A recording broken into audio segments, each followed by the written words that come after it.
Welcome to the latest episode of Five on the Floor on the Five Reasons Sports Network. Thanks for joining us on your favorite podcast app on Apple Podcasts, on Android, Spotify, or the Five Reasons YouTube channel. Also, make sure you subscribe to Off the Floor. That's our Discord server, $2.99 per month. Link right here in the description. You bypass the Apple upcharge. Get away from Twitter. We take everything that's good from there, if there is still anything. We move it over to Off the Floor. We split it up into 10 different channels. You guys communicate about it there. We bring back the stage shows as well. Of course, you get the host updates. We've got a draft channel. We've got a transaction channel. We got an NBA Finals channel. It's all there. So check it out. It's Off the Floor. Also, check out Prize Picks. Use the code 5, FIVE. Put down your $5. You get $50 to play right away. Prize Picks, the official fantasy sponsor of the Five Reasons Sports Network and Off the Floor. And it is legal in the state of Florida. So you can play everything there. MLB, but of course, NBA Finals and Stanley Cup Finals. We're going to have NBA Finals and Stanley Cup Finals shows. And the NBA Finals, we're going to have a contest between myself, Brady, Alex, and Greg. We all got the same amount. We're going to see who ends up with the most. And then we're going to give something away to the person we choose. So that's our contest until I change it. Use the code 5, FIVE. Put down 5. You get 50 to play at Prize Picks. And now, today's episode. Mercy. Luxurious. Heat Nation. Yeah. Mercy and Lago. Down to Biscayne. Yeah. Five on the floor. Ride for my dogs. Where here's the thing. You can check the score. Hustle hard, couple scars. Wearing bubble frauds. Down to Biscayne. Kept the floor playing. Got it all band. Y'all seen the block. Stop with one hand. And Pat we trust, it's power have the guts. We're here to bring the heat, y'all can hang it up. Welcome to Five on the Floor, a daily insider show on the Miami Heat and the NBA, featuring Ethan Skolnick, Greg Sylvander, Alex Toledo, Brady Hawk, and others from the Five Reasons Sports Network. Also, make sure to subscribe to Off the Floor for the most heat anywhere.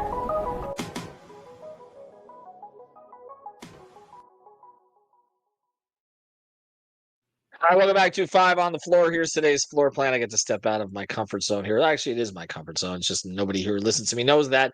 I'm Ethan Skolnick. You can follow me at Ethan J. Skolnick and at Five Reasons Sports. Today, I've got our Panthers writer, Alex Baumgartner. You can follow him at Baumgartner91. Also, follow his work on FiveReasonsSports.com. We'll both be covering the Stanley Cup Finals. This is the Panthers' third Stanley Cup Finals in a row. Franchise that struggled for the better part of a quarter century has now emerged as the franchise at the moment that is doing the most. So we'll talk about that. But the reason I'm having Alex on, we appreciate you joining, is that there are some parallels to some things that the Heat went through a few years ago. And when I posted this on Twitter, people told me, what are you doing? Don't say that. Don't compare this. And so we're just basically going to try to, we're going to try to debunk any of the comparisons between the two situations, because the Panthers are trying to win a second straight cup. And they are trying to do it against a team that they just beat last year in the finals, the Edmonton Oilers. The Oilers have basically spent their entire offseason and season plotting for revenge, get back to the finals. If they saw the Panthers on the other side, then try to get their get back. And that's what the San Antonio Spurs did. The Heat beat the Spurs in 2013, as pretty much everybody in this listening to this podcast knows. Ray Allen shot, then they win Game 7. And then they came back the next year, the Heat did, with not exactly the same team, which is what we're going to talk about. And they got obliterated by the Spurs. So there was one game that was in dispute because the air conditioner broke or whatever it is that the Spurs did to sabotage that. And I covered that series. I was at all those games. And then again, eventually though, the Heat just fell apart. They didn't have enough around LeBron. And although he carried in that series, they got eliminated by a team that was just playing at a much higher level. So Alex, as we're going to start to make some of these comparisons and take a look at it, we do have a lot of Heat fans who also are Panther fans. A lot of them are new Panther fans, I will acknowledge. I guess, tell me right now, in your view, because that Heat team in 2014 was not better than the team in 2013. It got to the finals, but it kind of limped there. Players were sort of tired of, a couple of them were tired of the coach. I know Ray Allen, others, Shane Battier didn't have a great relationship with him the last year. And they also had subbed out a couple of players. Mike Miller was not there anymore. Tony Douglas was there. Michael Beasley was there. Greg Oden was there. It was kind of patchwork in that last season. Alex, is this Panther team, because that Heat team was not better in 14 than it was in 13. Is this Panther team better, the same, or worse than the team that just won the championship last year?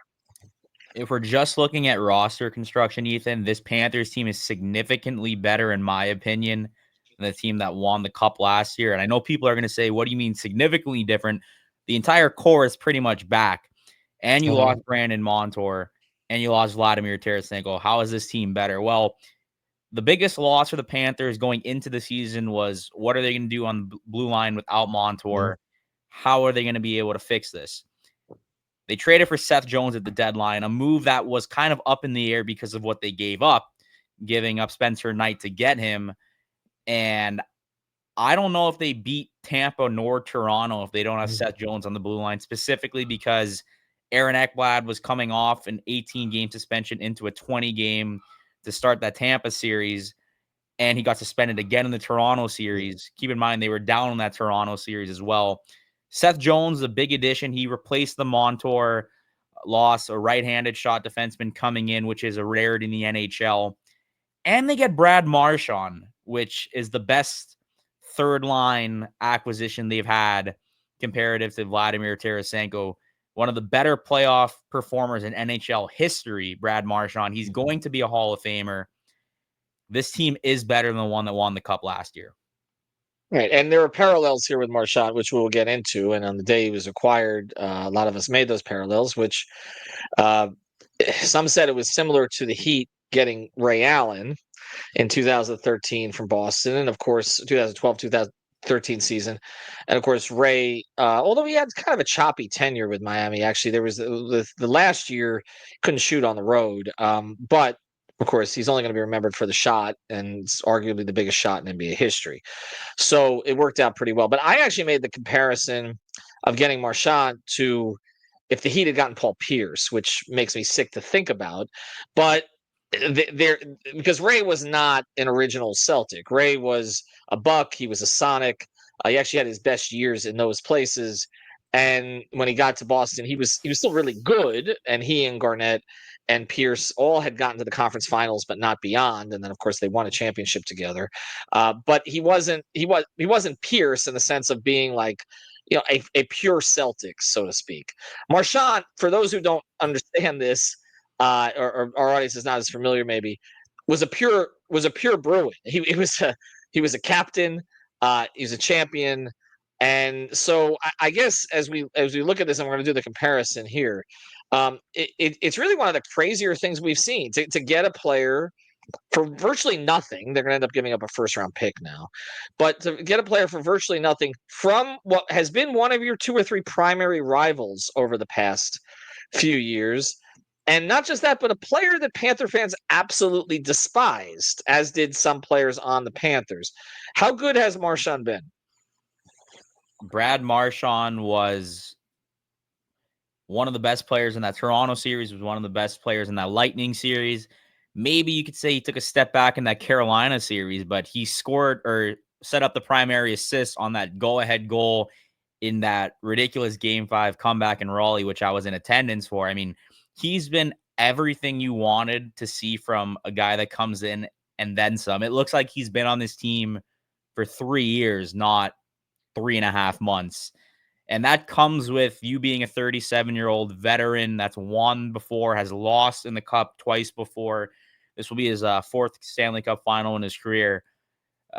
I really like when Vlad came last year. Tarasenko kind of added a little bit of juice, had one big moment in every single series.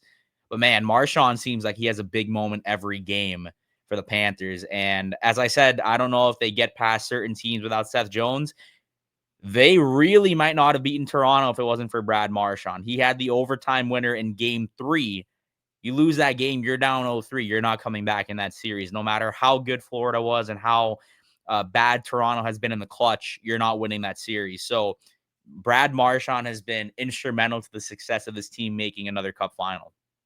All right, Alex, before we get into on the other side, I want to talk about some parallels between the two organizations down here. But let's get into Edmonton a bit, because I mentioned San Antonio. Miami was not as good in 13-14 as they were in 12-13. In 12-13, they won 66 games. They won 27 straight. LeBron was at the absolute peak of his powers, but also Dwayne had a better season in 12-13 than he did in 13-14. Like I mentioned, the core rotation was not exactly the same beyond them. And some players were sick of a whole bunch of each other, of the coaching staff, of everything, kind of by 13-14 and that season. I remember talking to Shane Battier after they lost in 14, him saying, I knew we weren't going to win a championship because we weren't top 10 in defense, and no team wins a championship unless you're top 10 in defense. I'm like, well, you could have saved me the trouble of covering this team the entire year. But with Florida, I agree with you. I think they're better. I think they, again, you look at the depth of the roster when they're pulling players off their fifth line, essentially, and to play on their fourth line, and they don't miss a beat. And Bob is still playing at the same level in goal that he did last year. So I think that it's hard to make an argument that they've gotten worse or even that they've stayed the same.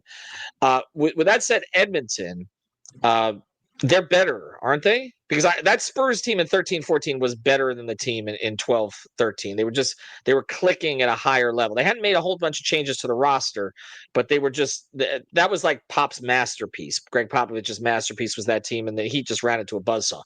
Is Edmonton better than they were last season? Edmonton, I wouldn't say is better on paper compared to where they were last season. But as you mentioned with this, how the Spurs were clicking, and bear with me, I was 13 in 2014. I watched every game. I wasn't covering it as a journalist, but I watched every game. As a hockey journalist, I have watched a lot of the Oilers, and it seems to be that they've clicked a lot more. They went down 0-2 in their first round series against LA, and they've been outstanding since, just speed bagging top teams in the West. And the West plays kind of a heavier game in some aspects to the East. And I think the Panthers game kind of fits better at a Western Conference play. Paul Marie spent a lot of his better years in the Western Conference. So that's one thing out there. But no, they're definitely clicking a lot more. I'm the biggest believer in you have to lose, and you have to lose badly before you can win, specifically in the NHL. Pittsburgh lost in 08 before beating the Wings again in the rematch in 09. Obviously, the Panthers lost to Vegas in a pretty bad fashion in 2023 before completely retooling how they operated to get to 2 straight Stanley Cup Finals.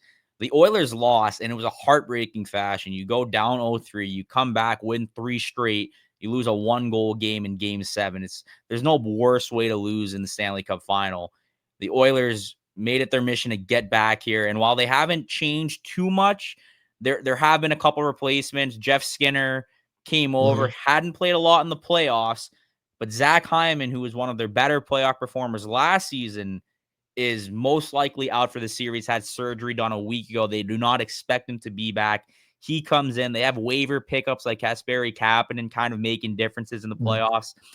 It's a similar constructed team that's a little bit more locked in. So this should be an interesting series because Edmonton is better than last year.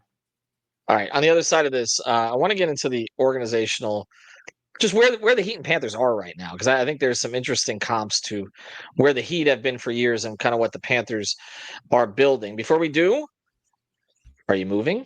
You got to reach out to Cousins USA. Find them at cousinsusa.com/5RSN. That's cousinsusa.com/5RSN. Get your extra free wardrobe boxes. If you go directly to that link, it's 888-300-6683. That's 888-300-6683.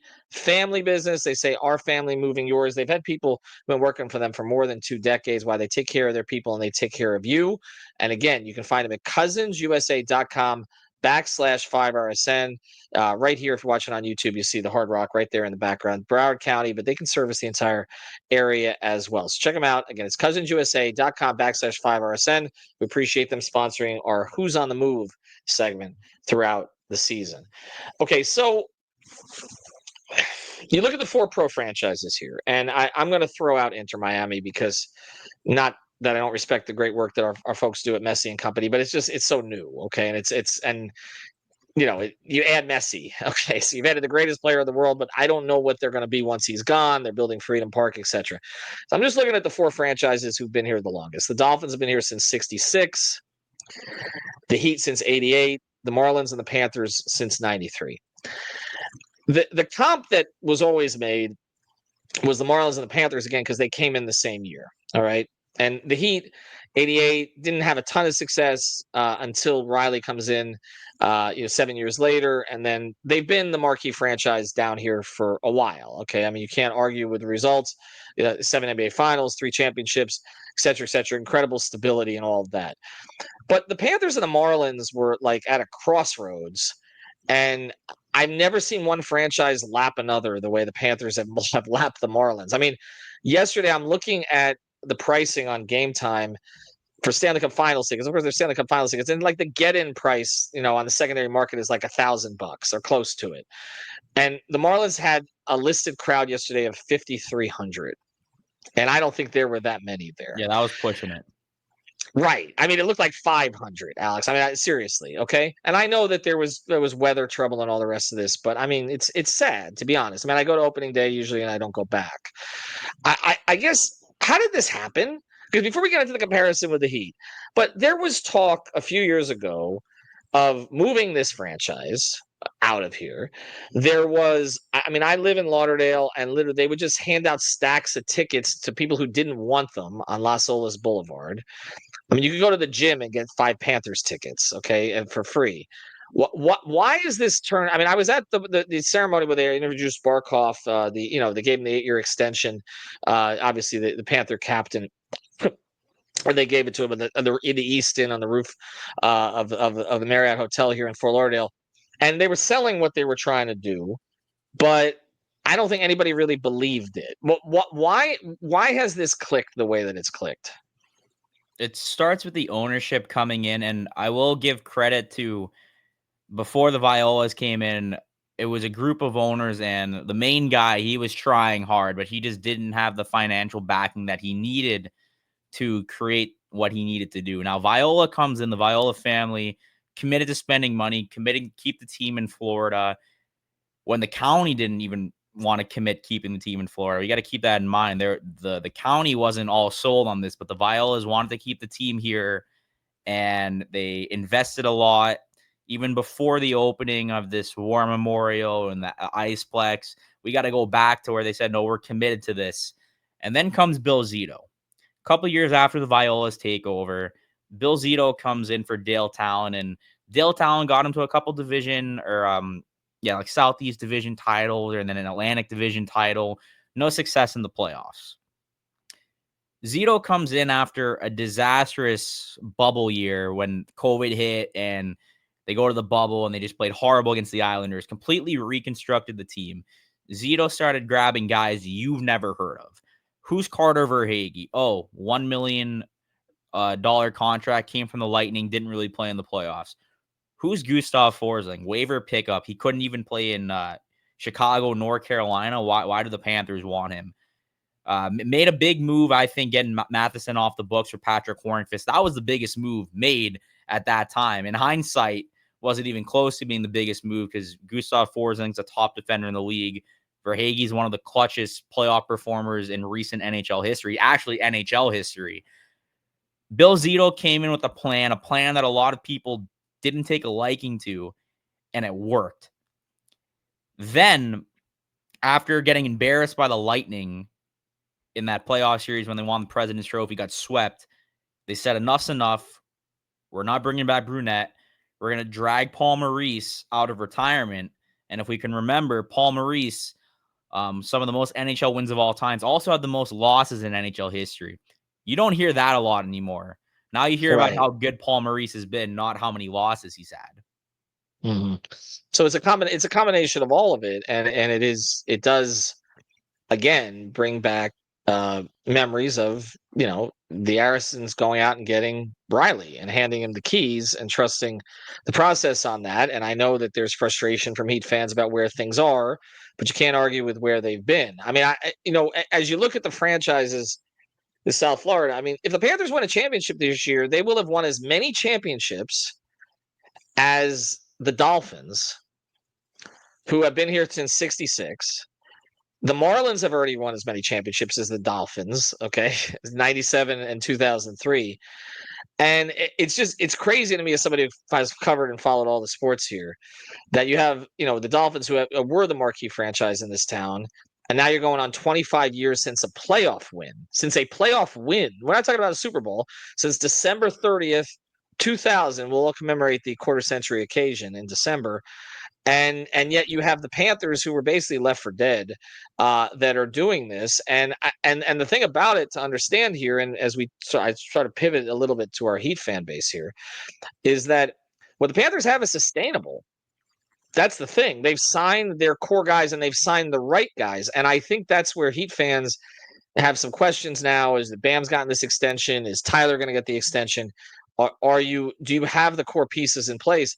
But the Panthers haven't missed on any of the guys that they've re-signed. I mean, the Dolphins signed Tyreek Hill, Tua, Jalen Ramsey, and pretty much with exception of Tua, and there's some who they want to get rid of or are going to get rid of all of these guys that they extended. Whereas you take a look at what Barkov extension, Verhaeghe extension, they don't regret. Is there a single extension that they regret? Regret? No. The Verhaeghe one was definitely hasn't even kicked in yet. Regular season wasn't the best, but I just kept saying as much as this contract isn't looking good this season and it hadn't kicked in yet and it still hasn't kicked in, just wait till we hit the playoffs because that's where Carter Verhaeghe makes his money.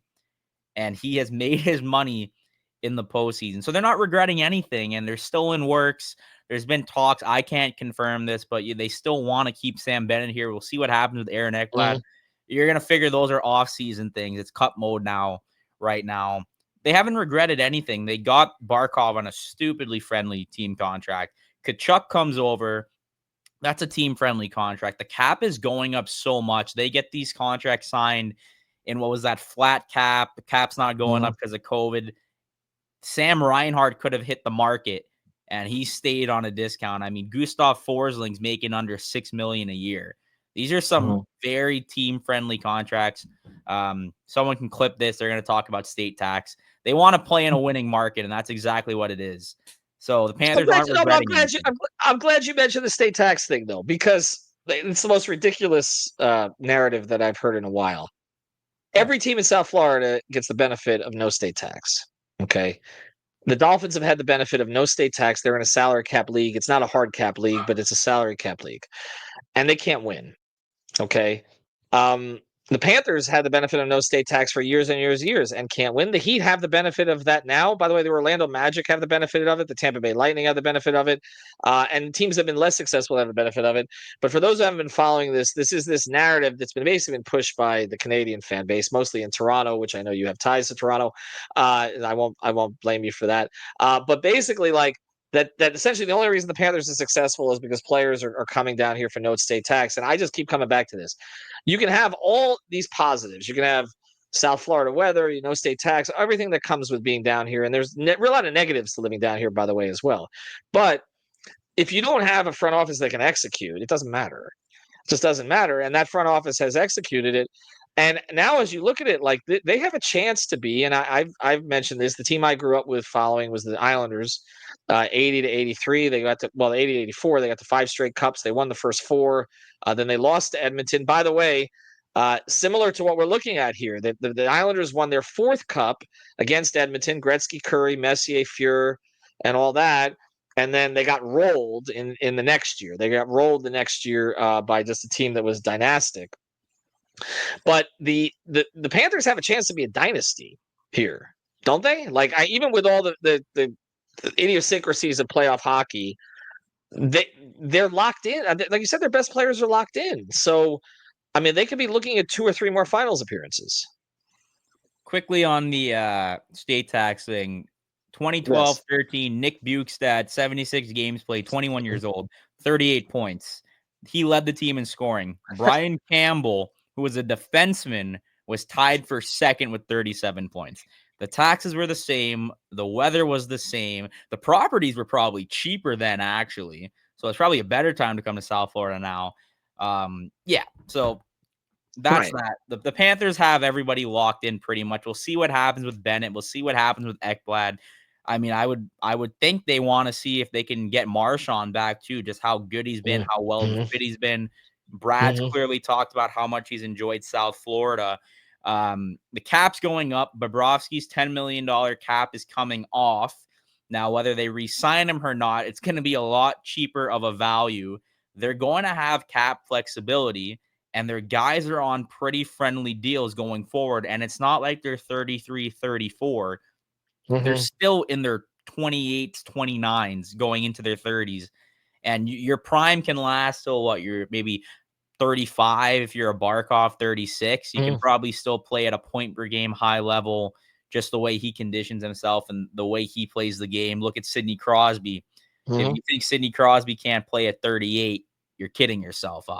So yeah, the Panthers are definitely primed to continuously contend in the postseason. They've done a great job at making sure this isn't a one and done.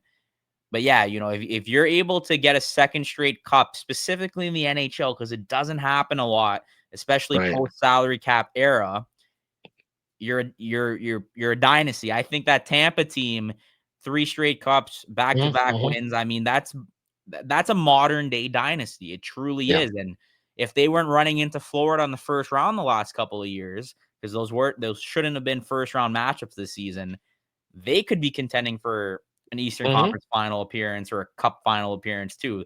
Like, the Lightning aren't done. They're not as good as the Panthers now, but that team was borderline a dynasty in post salary cap situations. All right, before we get to your prediction, again, just to put all of this into perspective, if they win a second championship here, having gone to 3 straight finals, you're putting them in conversations now with one of the best teams in South Florida history, which, I mean, you have to look at the Dolphins of 72, 73, which they won the Super Bowls the next year, but the 2 straight, obviously a perfect season in there. And then I don't know if we want to get into the Canes because it gets a little complicated there, but obviously you have maybe some of the greatest teams in college football history. The Marlins, I don't think you would say the 97 or 2003 teams were 2 of the greatest teams in baseball history, but again, there were breakups after both of those years, so they couldn't sustain anything. But honestly, you're going to you start having the conversation of the Big Three Heat, because I mean that's kind of where you're at. 4 straight finals, 2 championships. We could be looking at 3 finals, 2 championships, and unlike LeBron, Barkov's not going anywhere.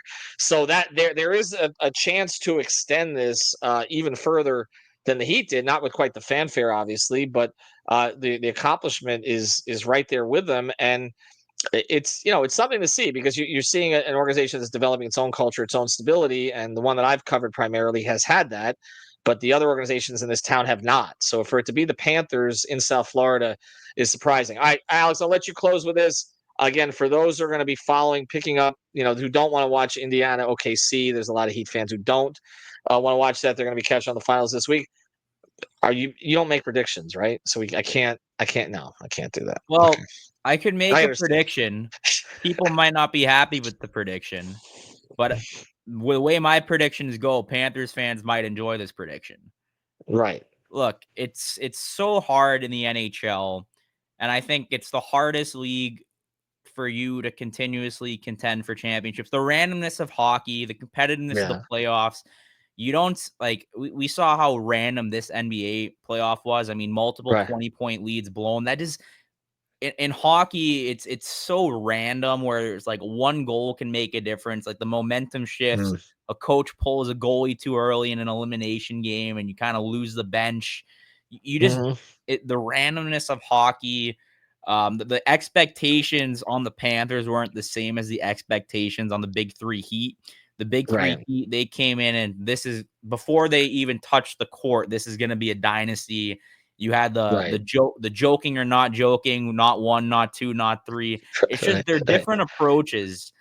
And I think if the Panthers can get it done, and this is going to be harder than last year, because you have maybe the most talented player in the last 40 years, 30 years, whatever it is, in Connor McDavid.